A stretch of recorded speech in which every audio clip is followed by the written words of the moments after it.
Hill on the hill, and now there will be hell. Welcome, everybody. I'm Neil Cavuto, and Fox on top of a Secretary of State with a tin cup out and not too many politicians willing to throw any coins in. Hillary Clinton lobbying Congress today to keep the money flowing to the Middle East, but she is facing huge resistance from Republicans and a whole lot of Democrats who say they've had it with pouring good money after bad in the Middle East. Images like these certainly do not help, do they?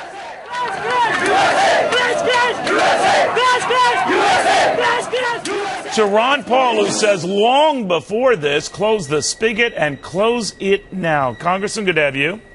Thank you, Neil. Good to be with you. There are many more in your camp, and I'm wondering, having heard this before, when there's a dust-up of violence, and certainly this is quite a dust-up, but it fades. In other words, the resistance to lending money fades, and we go back to lending money. We got cut off. Can you hear me, Congressman? No, I lost that last sentence or two. Well, this idea that has opposed, as many are in Congress, to giving more money to the Middle East, in the end they come around and do so. What do you make of that? Yeah, they've been doing that for a long time, and they'll probably do it again, but the people are waking up, and they're not putting up with it so easily. But there is a bit of a truth to this argument that foreign aid is small compared to a lot of other expenditures. But the principle is the easiest one to attack, and it represents intervention overseas that is unnecessary and eventually leads to trouble. So it's a good target. I hope it does some good, but quite frankly, I think they'll capitulate and they'll give all the foreign aid, try to buy friends, and yet I think it leads to no more than more trouble and more debt. And the principle of us trying to influence the world and own the world and change the world by producing money, printing money, and sending it over there, it's failing, and we ought to give up on it. Now, the argument against doing that by the likes of John McCain and others who've talked to me, including Eric Cantor, who we're going to talk to a little bit later, show some of that interview, is you can't not give money. You can't just divorce yourself from this region. What do you say to that? Well, I say, why not? It's going to happen if we run out of money or people don't trust us and we have a currency crisis. It's going to end. But they have to realize it doesn't do any good. What good was that $40 billion or so that we gave to Mubarak and to Egypt? It finally fell apart, and there's chaos there now. So I would say it was a bad investment from the beginning. And they say, well, we have to do this for Israel. But Israel is worse off when these things end. And they might argue in the short run, well, if we don't prop up these governments, it's going to be harmful to all our policies in the Middle East. But it is going to end. It causes the turmoil, it causes the overthrow of these governments, and we can't always control the people who take over it. So we bought the government under Mubarak, and now there's a new government, whether it's Libya or Egypt or what it might be like in Syria later on. It will be the Al-Qaeda that will take over. So we don't benefit, Israel doesn't benefit, the taxpayer doesn't benefit. It's a foolish policy, and it will come to an end. The sooner the better. All right, then the other argument you hear, Congressman, is that we step out, China steps in, Russia steps in, all to our detriment, all to embolden Iran and to embolden sinister moves toward us.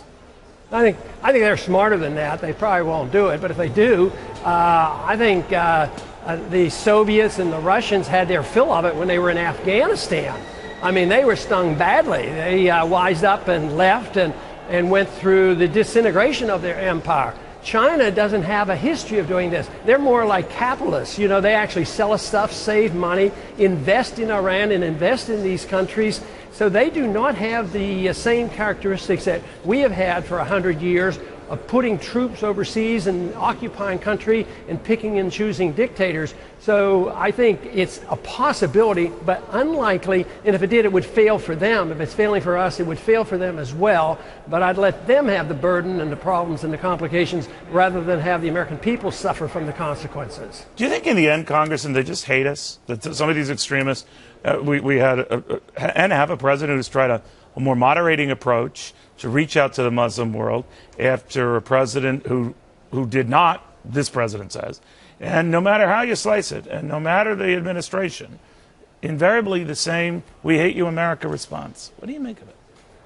Yeah, I think actually we on the Republican side have lost some ground because we have been overly aggressive with our presence over there. And Obama, who I do not believe for a minute anywhere approaches my position of non-aggressiveness and non-occupation, but he's taken a different tone. He's going to benefit this politically as not being, a bomb thrower.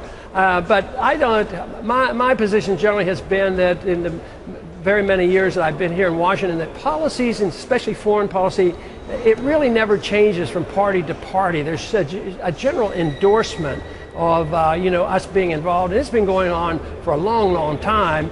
And I've been working hard to try and change this attitude and try to have a much more pro-American foreign policy and deal with our budget deficits and convince people that it's not in our national self-interest to have this position that we try to dictate to the world who their leader should be and who the dictator should be, and that we can buy our friends. I don't believe it's possible.